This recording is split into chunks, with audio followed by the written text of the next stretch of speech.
దమ్ముందారా అన్వేష్కి సవాల్ విసురుతోంది తెలుగు ప్రపంచం.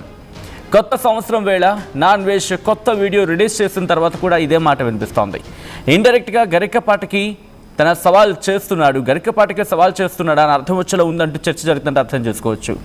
పురాణాలపై డిబేట్ పెడితే తనతో ఎవ్వరూ గెలవలేడంటూ ఛాలెంజ్ చేస్తున్నాడు. ఏంది పురాణాలపై నువ్వు చెప్పేది ఏంది, మేము వినేది ఏంది? ఇది ప్రజల మాట. ఈ ఏడాదితో గతేడాదితో చాలా నేర్చుకున్నాను అంటున్నాడు. ఈ ఏడాదిలో తానేంటో చూపిస్తానంటూ సవాల్ విసురుతున్నాడు. తాను మారకపోతే చెప్పుతో కొట్టాలంటున్నాడు. కొత్త వీడియోలో రామాయణం గురించి మాట్లాడుతున్నాడు, మహాభారతం గురించి మాట్లాడుతున్నాడు, హిందూ ధర్మం గురించి మాట్లాడుతున్నాడు.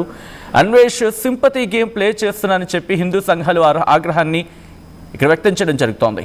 అన్వేష్ను వదిలేది లేదంటున్న హిందూ సంఘాలు ఇప్పటికే 2-3 వీడియోలు చక్కర్లు కొడుతున్నాయి.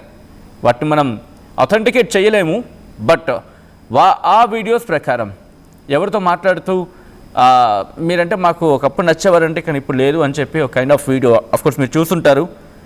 So coming back to the subject here, ఏమంటాడంటే నేను మహాభారతం చెప్పాను, నేను నెక్స్ట్ రామాయణం చెప్పబోతున్నాను 2026లో, ఆ తర్వాత భాగవతం చెప్తాను అంటున్నాడు.